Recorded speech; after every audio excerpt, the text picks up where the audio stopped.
d'aimer ma musique. L'année dernière, j'ai vu un frère faire une tentative de suicide. J'ai besoin d'être adouci. Enfermé dans mon petit chez moi, j'ai quitté la... Yo les amis, c'est Nausea, donc aujourd'hui on se retrouve pour une vidéo sur les expressions anglaises. Voilà, aujourd'hui j'ai concocté de bonnes expressions anglaises qui vont vous faire vraiment rire, voilà. Donc je suis désolé de l'éclairage aujourd'hui, hein. Voilà, je suis novice, vous le savez, j'ai un appareil photo qui est au-delà de mon expérience, hein.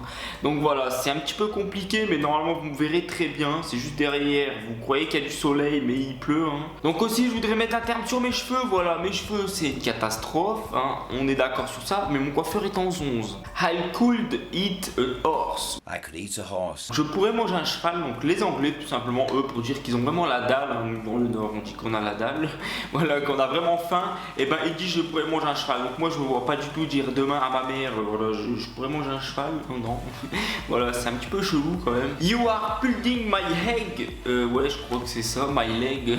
On va parler des expressions anglaises en français, ça sera plus simple pour moi, hein. Donc les Anglais pour dire que tu me charries, tu me casses les couilles, voilà, vous avez compris. Et ben eux ils disent tu me tires la jambe. Donc en gros si ton pote il te fait chier, tu vas le voir et tu lui dis tu me tires la jambe, hein. You're pulling my leg. Pulling your leg? What the hell is to pull your leg? So Donc les Anglais pour dire tout simplement voler quelque chose ou que tu as pris quelque chose à quelqu'un, ils disent voler le tonnerre de quelqu'un. Donc tu me voles mon tonnerre, voilà, tout simplement, c'est super délicat. Donc si il y a un youtubeur qui me vole ma vidéo, et ben tu me voles mon tonnerre, d'accord? Donc tu vas pas me voler mon tonnerre, je te le dis. Pas mon tonnerre. When pig flag. Donc les Anglais pour dire tout simplement les poules auront des dents, donc c'est une expression que les Français utilisent. Et ben eux ils disent quand les cochons voleront. Donc là c'est haut là. When pigs fly. Franchement, je vois plus des poules avec des dents que des cochons qui volent, hein. Mais bon, après, chacun son expression. Alors, celle-là, je vais pas la traduire parce que c'est plutôt grand, donc je vais vous la dire en français, hein, parce que déjà en français, voilà, je suis minute, hein. Par exemple, vous prenez un maquillage, voilà, un rouge à lèvres, vous l'essayez et il marche vraiment pas bien. Il pue, voilà, il pue. Tu mets du rouge à lèvres sur un cochon, voilà, tout simplement. Ça veut dire, en gros, tu le mets pour rien. Parce que quand on maquille la peau du cochon, si je suis pas con, hein, voilà, et bah, ça sert à rien, ça se barre, voilà, je sais pas, c'est chez eux, c'est bizarre. Et ben eux voilà, si vous avez du rouge à lèvres qui est nul ou vous l'achetez, ou voilà c'est de la merde, et vous dites hein, t'arrêtes de mettre du rouge à lèvres sur un cochon, d'accord? Non, tu mets du rouge à lèvres sur un cochon. Ouais, je crois que c'est à peu près ça. Alors celle-là j'adore, franchement c'est une expression que je kiffe. Donc les Anglais pour dire tout simplement une personne qui parle vraiment beaucoup, donc moi je vais vous dire je vais acheter une Ferrari, je vais acheter ci, je vais acheter ça, mais j'achète rien du tout. Une personne qui parle toujours pour rien, et ben eux ils disent mets l'argent où est ta bouche, donc ça c'est une dinguerie. Alors celle-là elle est encore une fois bizarre, hein, je vous le dis j'invente rien du tout, c'est sur internet, hein. Ouais voilà, de me poucave tout seul. Donc les Anglais pour dire tout simplement sois patient, patiente et ferme ta gueule. Alors eux c'est tout simplement tiens tes chevaux, voilà, c'est je sais pas.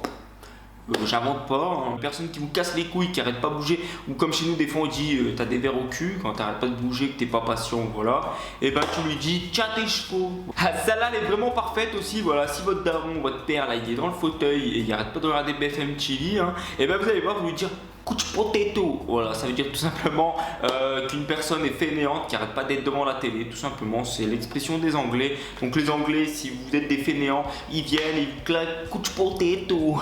Ça déchire, franchement j'adore, celle-là je vais la garder parce que ça pourrait servir, hein. Couch potato. Et aussi la traduction de couch potato, et ben c'est pomme de terre sur un canapé. Hein. Donc, vous voyez l'expression où ça vient quand même. Ça veut dire que vous traitez votre père d'une patate, hein, qui squatte sur un canapé. Donc si votre père il traduit ce que vous allez lui dire, je crois qu'il... Hitchy feet. Voilà, les Anglais quand ils ont vraiment une envie de partir en voyage, tout simplement qu'ils ont marre de leur ville et qu'ils ont envie de se barrer, une envie pressante de partir en voyage, voilà, plus précisément. Et ben eux ils disent tout simplement itchy feet. Et tout simplement ça veut dire pied qui démange, voilà, donc je comprends pas. Voilà, j'ai du mal à comprendre un petit peu, mais bon, en gros, je pense qu'ils veulent dire que leurs pieds, tellement que ça leur démange, faut qu'ils bougent, voilà. Mais bon, dans eux, c'est itchy feet, hein. Mon pied il démange, faut que je pars en vacances, voilà. Talking. Non, on va pas la faire en anglais, celle-là. Whining cat and dog, voilà. Donc les Anglais, celle-là, elle est complètement bizarre, hein. Les Anglais, tout simplement pour dire qu'il pleut du tonnerre ou il drache, comme on dit dans le schnorr, hein, il drache, voilà. Ou il flotte aussi. Ouais, nous aussi on a des expressions bizarres, hein. Whining cat and dog, voilà, eux en gros ils veulent dire qu'il pleut des chats et des chiens. Donc là c'est un truc de ouf, hein. Whining cat and dog. Whining cat and dog. Donc dernière expression, voilà, c'est la meilleure, j'adore. Les Anglais pour dire tout simplement touche mes boules, voilà, bah eux ils disent touche me tralala, voilà. T'inquiète. Et donc en gros chez nous bah, ça veut dire touche mes couilles. Ils ont vraiment des expressions vraiment cheloues, hein. Mais celle-là est vraiment parfaite parce qu'elle vient de moi en fait. Celle-là je l'ai inventée, hein. Je vous dis la vérité. C'est pas anglais du tout. Et l'éclairage c'est mieux, hein. Ouais je sais, je viens de trouver le bouton en fait à l'instant pour baisser la luminosité de l'appareil. Donc voilà les amis, cette vidéo est déjà terminée, hein. J'espère que ça vous aura plu. Je vous laisse mettre un maximum de likes. En tout cas c'est bien foutu de la gueule des Anglais. Non je rigole non. Je vous laisse mettre un maximum de likes et moi je vous dis à la prochaine pour une autre vidéo. Allez, peace.